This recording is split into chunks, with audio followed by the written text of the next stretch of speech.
आदिम आदिवासी कवी मोहन बारकू जानकीबाई गुहे कविता सादर करत आहे। कवितेचं नाव आहे क्षितिज।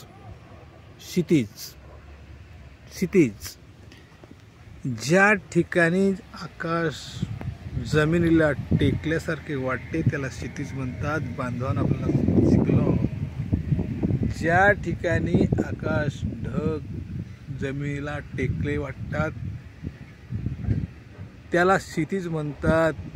क्षितिजाच्या पलीकडे काय असते हे जरी माहीत नसले तरी क्षितिज या ठिकाणी आकाश टेकलं आहे त्याला क्षितिज म्हणतात। आणि त्याच टेकलेल्या जमिनीमध्ये जंगलामध्ये आदिवासी लोक राहत असतात। माझे आदिवासी समाज बांधव राहत असतात। आदिम कालापासून खूप वर्षापासून लाखो करोडो वर्षापासून ह्या जमिनीवर ह्या जंगलात माझा आदिवासी राहत असतात। संघर्ष देत देत आकाशाकडे बघत, ढगाकडे बघत, सूर्यचंद्राकडे बघत, पाहत, ताऱ्यांकडे पाहत आपले जीवन जगत असतात। जीवन जगताना निसर्गातील जे हवं पोटासाठी तीच घेत असतात। उपजीविकेसाठी लागणारे काही आहे तेच घेतात। अन्नाचा शोध नव्हता तेव्हा शिकार करून जगत होते। शिकार करता करता शेती करू लागले। मग शेतामध्ये जे आलेलं धान्य ते पूजा करून त्याची पूजा करून त्यांना देव मानून देवाला देऊन धरतीला देऊन वाघोबा चिडोबा कंसरी म्हणून खात असतात। पण आपला आदिवासी कधीही कुणाचं परवडत नसतात। जंगलाचे राजे आदिवासी, जंगलाची सेवा करणारे आदिवासी, जंगलात वाढणारे आदिवासी।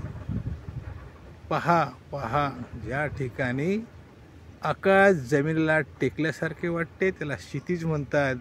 आणि त्या क्षितिजाच्या खाली जमीन जागा नदी नाले या किनारी राहत असतात त्यांना आदिवासी म्हणत असतात। आदिवासी बांधव म्हणतात। पोटासाठी लागणारच ते त्या जंगलातून घेत असतात। हाव नसते कशाची, हाव नसते पैशाची, फक्त त्यांना काळजी असते पोटाची खळगी भरण्याची। फक्त त्यांना काळजी असते पोटाची खळगी भरण्यासाठी। आणि पोटाची खळगी भरण्यासाठी हे जल जंगल जमीन पाणी दगड नदी नाले यातील जे जे काही खायला मिळेल ते खात असतात। अतिरेक करत नसतात। छोटा जीवाला ते कधीच मारत नसतात।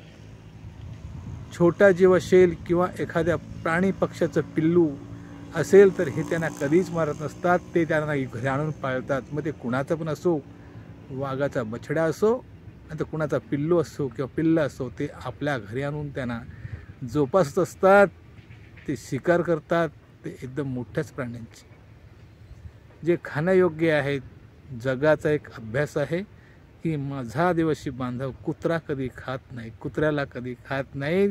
पण ज्या ज्या ठिकाणी कुत्र्याचं मटण खाल्लं जातं, ज्या ज्या पृथ्वीतील काही देशामध्ये मटण खाल्लं जातं ते देशाचं काय, ती कोणती संस्कृती त्यांची संस्कृती असेल, पण माझा आदिवासी समाज बांधव या पृथ्वी तलावर राहत असताना कधीही कुत्र्याचा मटण खात नाही।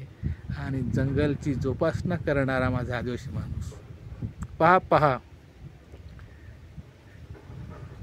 आकाश ज्या ठिकाणी टेकलेसारखे आहे, टेकल्यासारखे वाटते त्याला क्षितिज म्हणतात। आणि त्यात टेकलेल्या अथांग समुद्र, अथांग वृक्ष, अथांग झाडी, खूप झाडी वृक्ष असते या जंगलाच्या पूर्वी कालापासून खूप वर्षापासून या जंगलामध्ये या डोंगरामध्ये आमचे आदिवासी बांधव राहत असतात। आमचे आदिवासी बांधव राहत असतात म्हणून अजून करोडो वर्षे मागील जगलेला आजपर्यंत राहिलेला हा आदिवासी माझा माणूस, हा माझा आदिवासी बंधू पुढील हजारो वर्षे जगेल। कारण जगेल याचं कारण एकच आहे, त्याला निसर्गाची पूर्ण माहिती आहे निसर्गातील काय खावं, काय करावं, जडीबुटी काय, औषध काय, कशावर कोणतं औषध आहे हे त्यालाच माहिती आहे. या जंगलामध्ये काय काय आहे ते त्यालाच माहिती आहे. बघा बघा, जमिनीला आकाश जिथे टेकल्यासारखे वाटते त्याला क्षितिज म्हणतात, आणि त्याच टेकलेल्या जंगल झाड झुडपामध्ये राहतो त्याला आदिवासी म्हणतात. आदिवासी होण्यासाठी आदिवासीमध्ये जन्म घ्यावा लागतो. आदिवासी होण्यासाठी आदिवासी समाजात जन्म घ्यावा लागतो, आणि मग तिथूनच प्रवास सुरू होतो.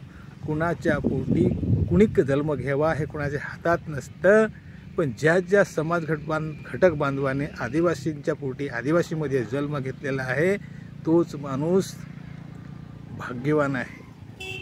निसर्गाला धन्यवाद द्या की माझा जन्म एका आदिवासी कुटुंबात झाला आहे, आणि म्हणून आपले कर्तव्य आहे की ज्या ज्या ठिकाणी सचदेवसारख्या किंवा मोठ्या प्रमाणामध्ये ह्या ज्या ठिकाणी आपलं विस्थापित असेल, वृक्षतोड जंगलतोड ह्याच्यावर अन्याय होत असेल, तर आपण एकत्र येऊन एक तीर एक कमान सारे आदिवासी बांधव एक समान.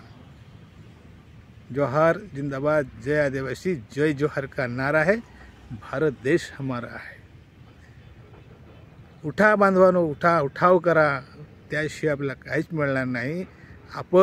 आपण वाट बघत राहिलो 80 वर्षे स्वतंत्र झालं आपला भारत, आपली वाट बघत राहू की माझा हिस्सा मला कधी मिळेल, माझ्या सुविधा मला कधी मिळतील, पण ते आजपर्यंत शक्य नाही. म्हणून 100 वर्षे होतील तेव्हा आपल्याला देतील. त्यापेक्षा आपणच आज जागे व्हा आणि आपलं जे आहे काही ते आपण घ्या, आपण जा, आपण तिथपर्यंत पोचा आणि आपलं जे काय आहे ते आपण मिळवा, आपण घ्या. कारण आपलं आहे ते अन्य दुसरा कोणी ओरमाडण्यापेक्षा ते आपलं आहे ते आपल्याजवळ ठेवा, आपण घ्या. म्हणून संघर्षाचा धागा व्हा, हो क्षितिज. ज्या ठिकाणी आकाश जमिनीला टेकले आहे त्याला क्षितिज म्हणतात, आणि ह्या पृथ्वी तळावरती चारी बाजूनी ज्या ज्या भागामध्ये आपला राहतो जो आदिवासी समाज आहे त्यांना आदिवासी म्हणतात. जोहार, जय आदिवासी.